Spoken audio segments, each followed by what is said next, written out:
Assalamualaikum warahmatullahi wabarakatuh. My name is Cahya Yulias Putri Utami, and my student number is A320200130.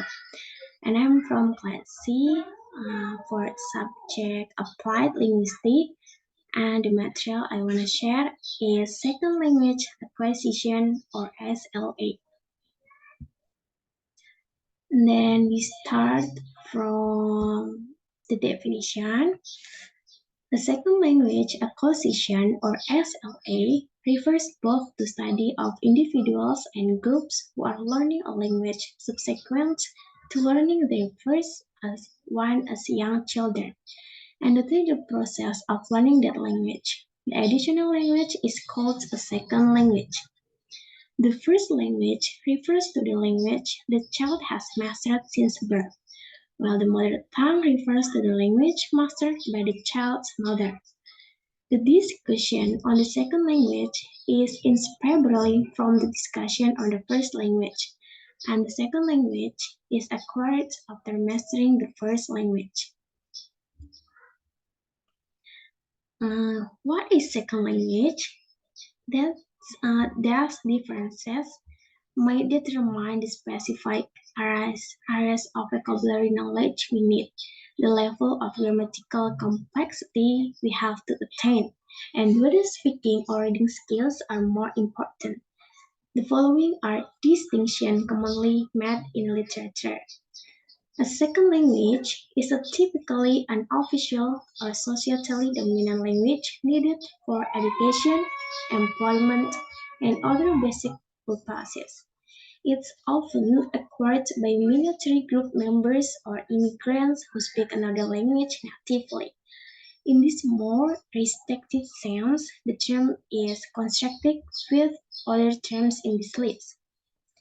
And for about a foreign language is one not widely used in the learner's immediate social context, which might be used for future travel or other cross-cultural communication situations, or studied as a curricular requirement or elective in school, but with no immediate or necessary practical application. And library language is one which functions primarily as a tool for further learning through reading, especially when books or journals in a desired field or study are not commonly published in the learner's native tongue. And next, I want to talk about types of second language, including Alice in Chair, mentioned that there are two types of language learning, namely the naturalistic type and the formal types in this class. First, the naturalistic type is natural, without the teacher and without intention learning takes place in the social environment. In bilingual and multilingual communities or naturalistic types are often found. Learning language according to this naturalistic type is the same process as language acquisition, the first to take place scientifically, so that language acquisition is produced between children and adults is different. Second, the formal one takes place in the classroom with the teacher. The material and the tools that have been prepared. Language learning in this type is carried out intentionally or consciously. Formal language learning should be more better than learning done in a naturalistic manner, but in fact not. There are various causes or factors that influence it in the language learning process. And I wanna discuss about how to teach English as a second language for beginner. Someday I will be a teacher, so I wanna teach my students. And the first step is start with alphabet and numbers. The first steps in teaching English as a second language is introducing the alphabet and numbers. By teaching the alphabet and numbers, teacher creates a strong foundation so that they can learn other things in English. And the second tabs is teach nouns. Nouns are one of the easiest subject for students to learn. This is because students can see the object around them and learn about them. And the next tab is teach verbs and adjectives. It will be a big step in the process of learning English as a second language, as students will construct complete sentences, both written and spoken. And the last step is teach them how to construct simple sentences. We should start teaching how to construct simple sentences. This is important because it provides a foundation that will help students develop their writing as well as reading skills. And next, we will discuss about adopt good habits.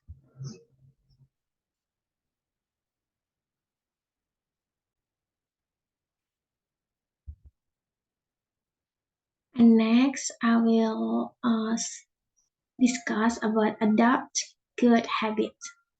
The first is encourage students to speak only English in class.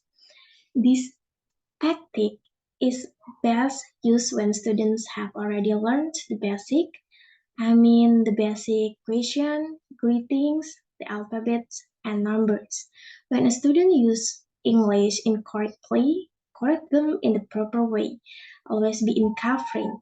This tactic works well with the repeat after me or answer me and also are you with me and then avoid becoming a language police. If a student has difficulty and has to talk in his or her native language, don't shame them. Hear their concern. And the next is provide verbal and writing instruction. When explaining an activity or giving direction about homework, classwork, or a project, teachers should always give both verbal and written instruction.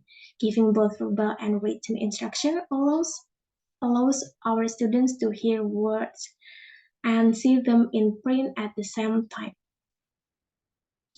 This will aid in words association and in pronunciation. And the next is keep up with students' progress. If I'm teaching in a classroom environment, walk around and talk to students to see if they are having trouble.